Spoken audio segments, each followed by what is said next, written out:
In the eerie quiet of a small town, where secrets lurk beneath the veneer of normalcy, our story unfolds. Willow Crest, a quaint community nestled in the embrace of isolation, was about to reveal its long-buried truths. The old bell tower of Oldwood Academy loomed over the town, its once vibrant halls now echoing with the silence of time. The school, steeped in history, was undergoing a much-needed renovation. But what the workers uncovered was far from expected. As they tore up the ancient floorboards of an abandoned corridor, a hidden crypt revealed itself, a macabre treasure trove waiting to be exposed. Inside the crypt, a chilling tableau awaited. Skeletal remains lay scattered, some wrapped in tattered cloths, as if prepared for a solemn ritual. But it was the artifacts that truly captured the imagination. Ancient manuscripts with faded ink, sculptures depicting eerie figures, and masks designed to strike fear into the hearts of the living. Each item seemed plucked from a bygone era, yet their presence here, in this forgotten corner of Willow Crest, was perplexing. Mayor Emily Thompson, a woman with a keen sense of duty, recognized the gravity of the situation. She wasted no time in contacting Adam Black, a renowned investigative journalist known for his prowess in unraveling mysterious cases. Adam, with his piercing eyes and relentless curiosity, arrived in Willow Crest ready to delve into its dark heart. What secrets does this school hold? He wondered as he surveyed the crypt's ominous offerings. Is this merely the remnant of a forgotten cult or something far more sinister? The town of Willow Crest, with its quaint shops and tree-lined streets, seemed an unlikely setting for such a discovery.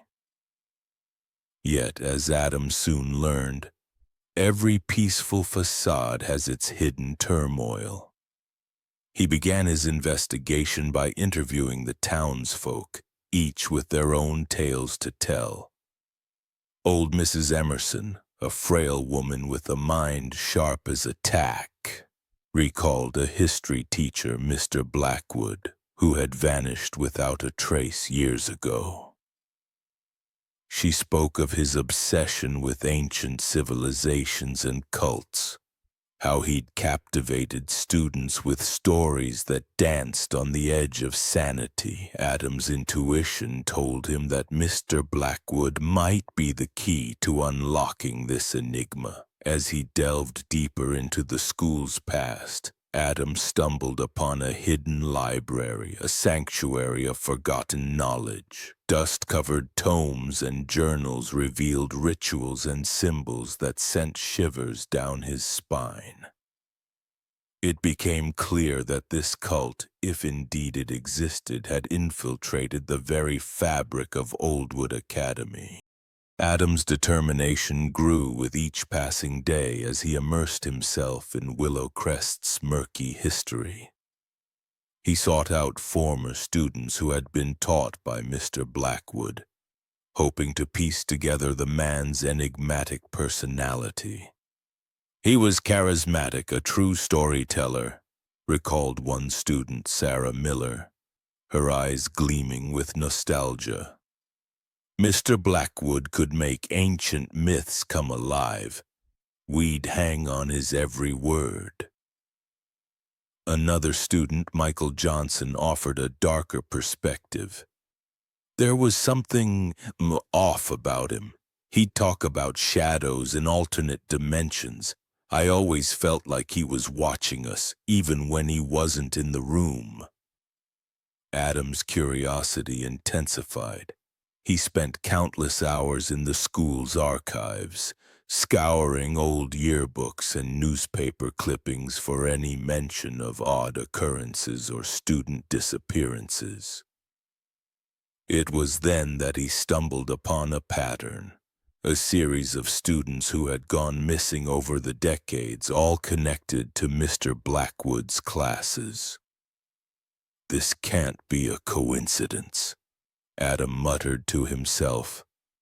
Blackwood was onto something, and it might have cost those kids their freedom or worse.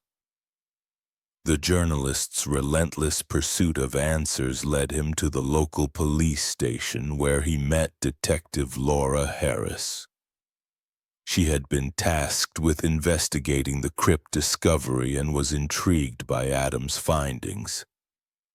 "We've always considered Mr. Blackwood's disappearance a missing persons case," she explained. "But now, with this new evidence, we might have to reopen it as a potential homicide." Adam and Laura formed an unlikely alliance, their combined efforts creating a web of suspicion that ensnared the entire town.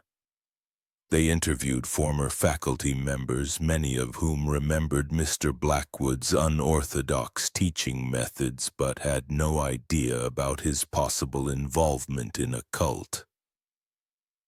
"He was always a bit eccentric," said one retired teacher. "But I never imagined he'd be capable of this. It's like a nightmare come to life." As the days turned into weeks, Adam and Laura uncovered a trail of clues that led them back to the hidden library. There they discovered a secret passage, a hidden door disguised as a bookshelf which, when opened, revealed a staircase descending into darkness. "We've found it," Adam whispered, his voice laced with anticipation and fear. "The cult's lair." The hidden staircase led Adam and Laura to a subterranean chamber, a place untouched by time. The air was thick with dust and an eerie chill that sent shivers down their spines. As their flashlights danced across the walls, they realized they had stumbled upon something far more sinister than they could have imagined. "Look," Laura whispered, her voice trembling as she pointed to a series of paintings adorning the stone walls. They depicted scenes of ritualistic sacrifices, dark ceremonies, and figures cloaked in shadows wielding ancient artifacts. Adam's heart pounded in his chest. This is it, the cult's inner sanctum. They ventured deeper into the chamber, their footsteps echoing in the cavernous space. In the center of the room, a large stone altar stood, its surface etched with arcane symbols, and there, surrounded by candles long extinguished, they found what they had been searching for, the remains of Mr. Blackwood. "He was here all along," Laura breathed, her eyes fixed on the skeletal figure dressed in tattered academic robes. But why? What was he trying to achieve? Adam's mind raced as he examined the surrounding artifacts. These rituals, they're not just random ceremonies, they're attempts to open a portal, a gateway to another dimension. "Another dimension," Laura echoed, her voice laced with disbelief. "Yes, I think Blackwood believed in a world beyond our own, a realm of shadows and ancient powers, and he convinced his students to help him unlock it." They spent hours combing through the chamber, uncovering more evidence of the cult's activities. Ancient texts revealed plans for a grand ritual, one that required the sacrifice of pure souls to summon an entity known as the Shadow Lord. "We have to warn everyone," Laura urged. If this cult is real and if they're still active, we could be in grave danger. Adam nodded, his expression grim. You're right. But first we need to find out who's behind this. There must be someone still pulling the strings. Back at the police station, Adam and Laura pored over the evidence they had gathered.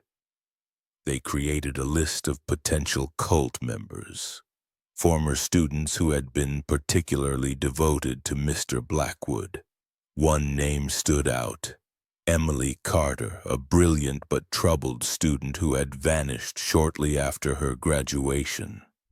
She was his favorite, according to some of the other students, Adam recalled, and she had a deep interest in the occult. Laura picked up an old newspaper clipping. Here's something interesting. Emily won a prestigious scholarship right before she disappeared. The article mentions that she planned to study ancient religions abroad. An overseas connection, Adam mused. This cult might have tentacles reaching far beyond Willowcrest. They decided to pay a visit to Emily's parents, who still lived in town.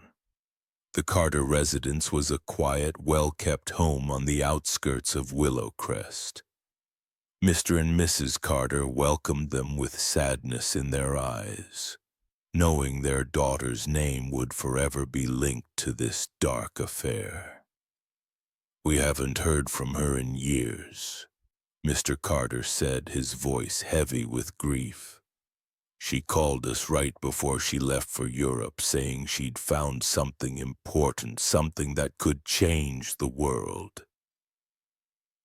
Did she ever mention Mr. Blackwood? Laura asked gently. Mrs. Carter sighed. Oh, yes, Emily was very close to him. She believed he was a genius, a man who could unlock the secrets of the universe. As the investigation tightened its grip on Willowcrest, Adam and Laura's determination to expose the truth became unwavering. They organized a task force, bringing together experts in cult behavior, ancient religions, and criminal psychology. Together they began to unravel the complex web of the Bractuosienia, Shadow Brotherhood. This cult has been operating under our noses for generations, Dr. Amanda Wright, a cult expert, explained. They've exploited the town's sense of community, recruiting members by preying on their vulnerabilities. The task force's efforts led them to a series of hidden locations across Willowcrest, secret meeting places where the cult had conducted their rituals and indoctrinated new members. Each discovery brought them closer to understanding the Brotherhood's hierarchy and motives. We believe the current leader is someone who was once a victim of this cult, Laura shared with the team. A survivor who twisted the original teachings into something far more dangerous. Adam, driven by his journalist's instinct, dug deeper into Emily Carter's past. He discovered that she had indeed traveled to Europe, where she studied under renowned scholars of the occult, but her true purpose was far more sinister. She became obsessed with the idea of releasing the Shadow Lord, Adam revealed, and she believed that Willowcrest, with its ancient history and vulnerable population, was the perfect place to complete the ritual. On a cold, moonless night, the task force descended upon an abandoned farmhouse on the outskirts of town, the cult's suspected final stronghold. The air crackled with tension as they approached the decrepit building, their weapons drawn and minds prepared for the worst. Inside, they found a chilling scene. Cult members clad in black robes circled a central altar, where a young woman, her eyes wild with fear, was bound. Laura recognized her instantly. Emily Carter, aged but still bearing the marks of her once brilliant mind. "Stop right there!" Laura commanded, her voice echoing through the chamber. "You're under arrest for numerous crimes, including attempted murder and cult activities." Emily turned to face them, a twisted smile on her face. "Too late, detective. The ritual is almost complete. The Shadow Lord will be unleashed, and this world will never be the same." A tense standoff ensued as cult members raised their weapons. But the task force was prepared, and in a swift, coordinated effort, they disarmed and arrested every member. Emily, however, refused to yield. "You'll never understand," she screamed, struggling against her captors. "The power that awaits, it's beyond your comprehension." Adam stepped forward, his eyes locking with Emily's. "We understand more than you think. Your twisted version of history and religion has caused enough pain. It ends here." As the cult members were led away, Willow Crest began to heal. The town came together to support the victims and expose the darkness that had threatened their peaceful existence. Adam's reporting on the Shadow Brotherhood became a national sensation, shedding light on the dangers of cults and the resilience of small-town America. In the end, the crypt at Oldwood Academy became a haunting reminder of Willow Crest's past, a place where tourists and curious locals would gather to hear tales of the town's remarkable recovery. And Adam Black, the intrepid journalist, moved on to his next story, forever changed by the shadows he had confronted in that forgotten school.